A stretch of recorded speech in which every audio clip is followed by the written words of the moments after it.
Excel part 8 है, ठीक है। ऑटो फिल कंटिन्यू, ठीक है। इसको ड्रैग भी बोलते हैं, ठीक है ना, जो राइट साइड और डाउन में कॉपी होता है, ठीक है, क्योंकि साइडेड पर्सन ना थ्रू मतलब कि माउस करते हैं उसको, ठीक है। ठीक है, अब तक हम लोगों ने देखा लीनियर में देखा है चीज़ों को, ठीक है ना, स्टेप वैल्यू को। अब देखेंगे ग्रोथ। अब ग्रोथ का क्या मीनिंग होता है? बेसिकली स्टॉक मार्केट सब में देखेंगे ना, ग्रोथ का मीनिंग मल्टीप्लाइज होता है कि हाँ एक ग्रोथ देखने मिल रही है, 2% ग्रोथ देखने मिल रही है ना। अब लीनियर ग्रोथ में बेसिकली फ़र्क क्या है? लीनियर जो है, ठीक है ना, ये आगे पता चला, पहले बताता हूँ सब बता देता हूँ। लीनियर और ग्रोथ में फ़र्क क्या है? लीनियर अगर तू सेलेक्ट करेगा, ठीक है, तूने फाइव सेलेक्ट किया, फाइव लिखा है तूने ए में, और फिर तू जा रहा है उसके अंदर, ओके, तो स्टेप वैल्यू हमेशा 1 रहेगा। ये ज़रूरी नहीं तूने जो टाइप किया वही आएगा, ठीक है। तो यहाँ स्टेप वैल्यू 1 है, ठीक है। अब तू अगर लीनियर चुना, ये स्टेप वैल्यू 1 रखेगा, भले इसको 2 करते, चल 2 कर दिया, ठीक है, और सेलेक्ट करके रखा है, इसलिए स्टॉप वैल्यू नहीं दिया, फिर एंटर का है, तो क्या होगा, 5 में वो 2 ऐड करेगा, ये एडिशन करेगा, 7 9 11 13, ठीक है। और वही समझ तूने 5 किया, इधर तूने 2 सेलेक्ट किया, ठीक है, और फिर तू शिफ्ट टैप करके जो लीनियर वाला ऑप्शन है उसमें तूने डाउन एरो करके ग्रोथ सेलेक्ट किया, तो ये कैसे होगा? ये मल्टीप्लाई होगा। 5 का दुगना कितना होगा? 10, 10 का दुगना 20, 20 का दुगना 40, 40 का दुगना 80, ऐसे बढ़ेगा, ठीक है। ग्रोथ में ऐसे नंबर बढ़ते हैं, ओके।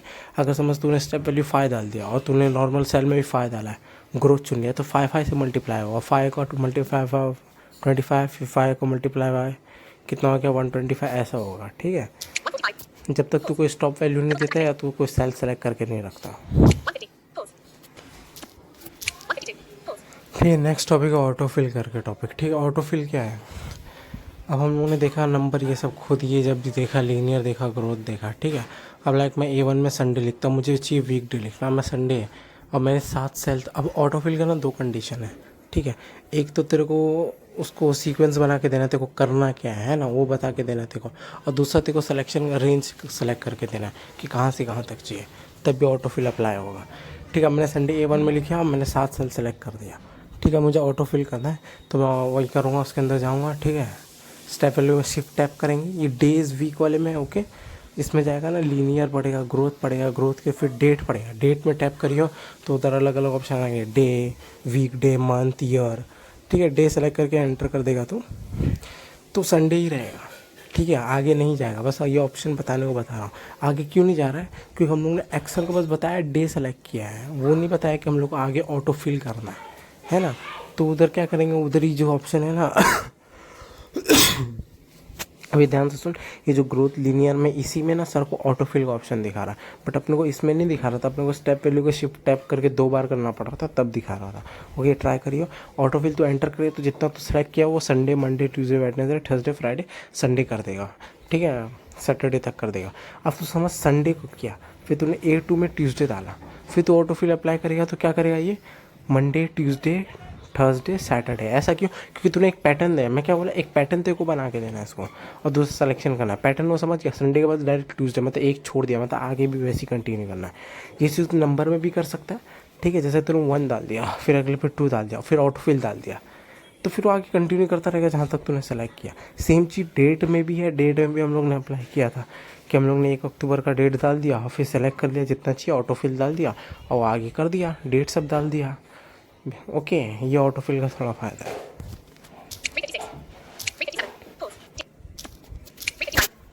ठीक है। चीज़ भी वैसी तो डेट कैसे इंसर्ट करते, कंट्रोल सेमी कॉलम से, ठीक है। करंट डेट मतलब कि जो आज डेट है वही होगा, ठीक है। और फिर तू इसको एडिट कर सकता है, और जैसे मैंने बताया ऑटो फिल में भी तू कर सकता है। कोई पैटर्न करना है, बस तो 1 अक्टूबर करना है, अब तू डायरेक्ट ऑटो फिल अप्लाई करेगा ना तो लाइन से कर देगा 1 2 3 4 5 अक्टूबर।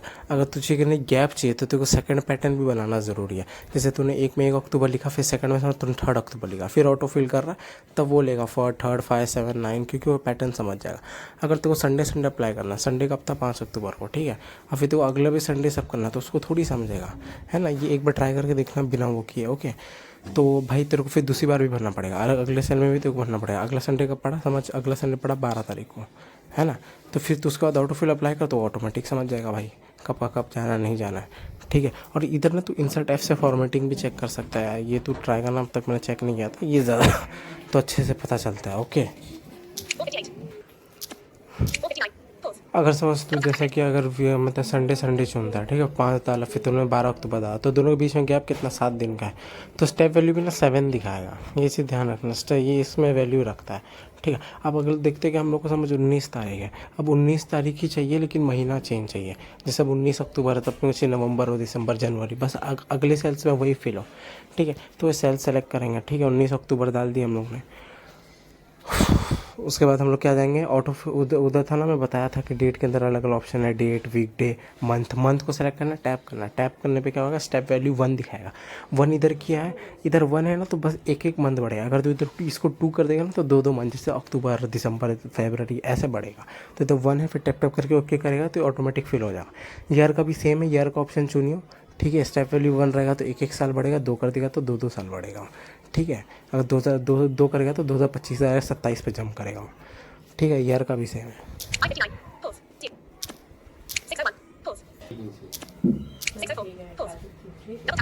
अभी क्यों हटा दिए? नहीं किया तो छील दी।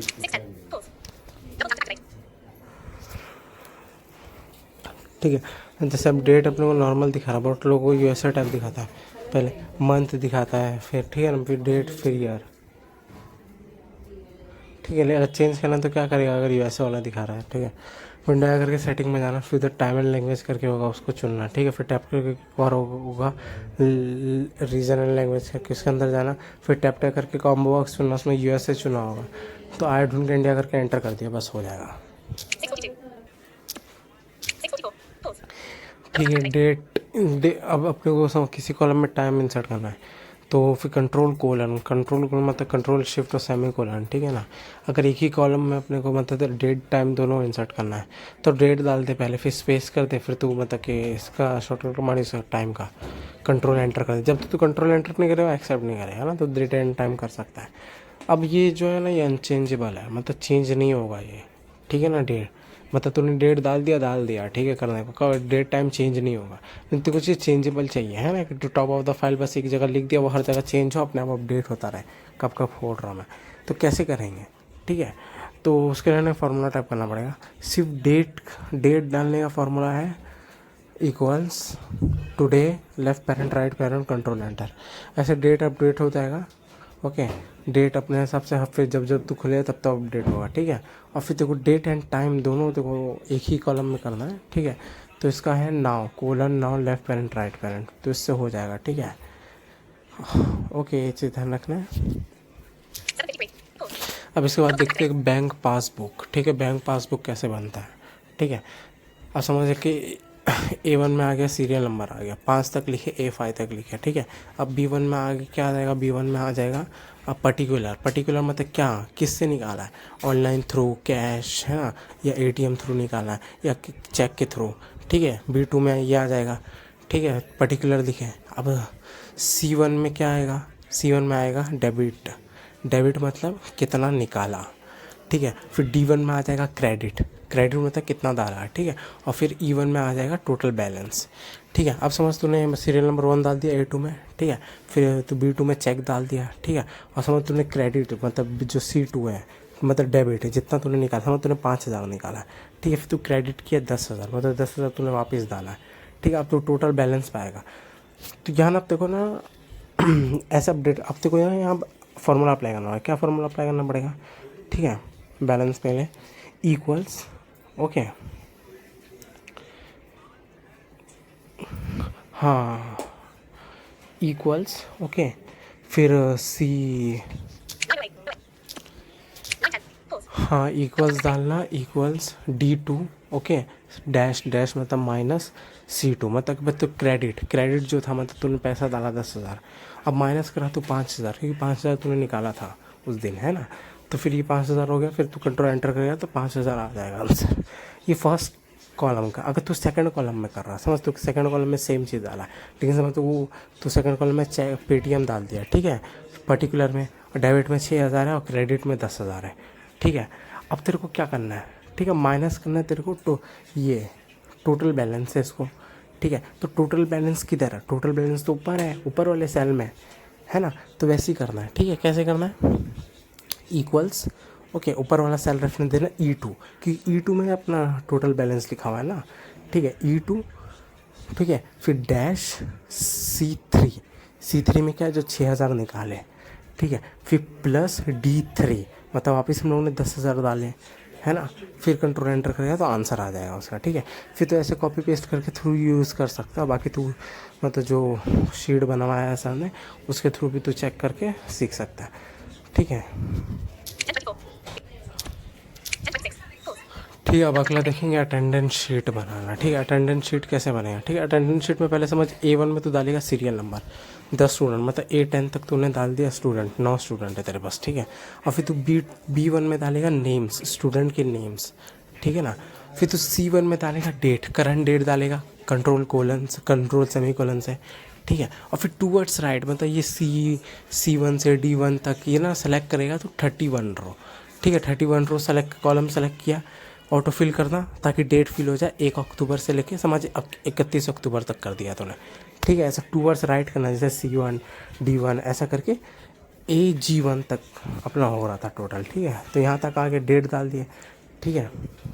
अब डेट डाल दिया, अब हम लोग आएंगे C2 पे, है ना। अब B2 में क्या स्टूडेंट का नाम है, समझ अब्दुल तूने डाला है ना, अब्दुल डाला तूने, नाम हम सब भर दिया, ठीक है। B10 तक नाम भरा हुआ है। अब तो C2 में आया, नाम लिखा अब्दुल का आया हुआ, ठीक है। अब तो C2 से AG तक, ठीक है, AG1 तक जो पूर्ण 31 अक्टूबर तक बचे उसका प्रेजेंटी एब्सेंटी डालेगा डेट वाइज।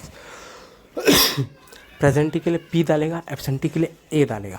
अब समझ किसी अब मंथ में तो संडे भी पड़ता है, तो क्या करेंगे, छोड़ देंगे कॉलम को, नहीं छोड़ेंगे हम लोग, तो डालेंगे H फॉर हॉलीडे, पता चलेगा हॉलीडे कितना है।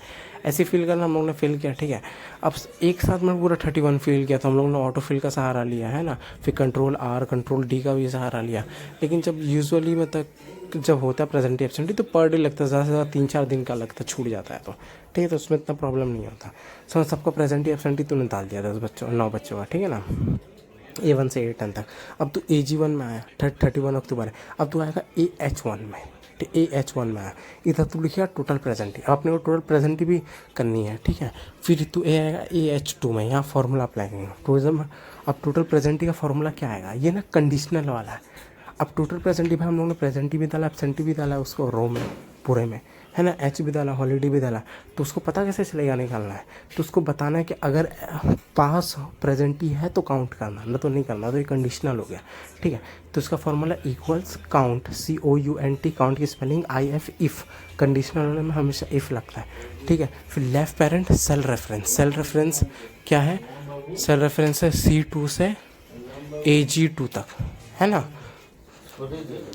AG2 तक, कॉमा, ठीक है, कोट P फॉर पास हो गया, फिर कोट क्लोज, ठीक है। फिर कंट्रोल एंटर, कोट का मतलब क्या है, शिफ्ट अपोस्ट्रोफी कोट का होता है, ठीक है।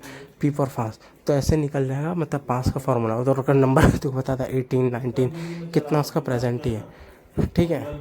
सेम फार्मूला तो फिर उसी के कॉलम के बाजू में ना AI में, ठीक है, तो टोटल एब्सेंटी निकालेगा AI1 में। तो टोटल एब्सेंटी का भी फार्मूला सेम है, बस वो जो P डाला है ना कोलन उसके अंदर, कोट के अंदर वहाँ A डाल देना है, ठीक है। और फिर तू डालेगा GHIJ, अब J, ओके, AJ1 हो गया। इधर डालेगा टोटल वर्किंग डे।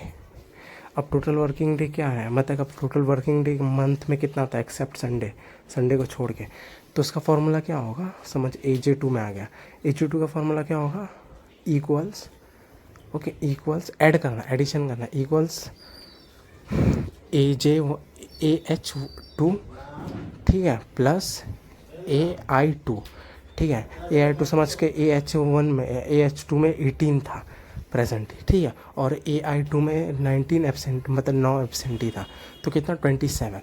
और बाकी संडे हम लोगों ने काउंट नहीं किया, तो मतलब 27 वर्किंग डे था टोटल, ठीक है। ये फॉर्मूला है।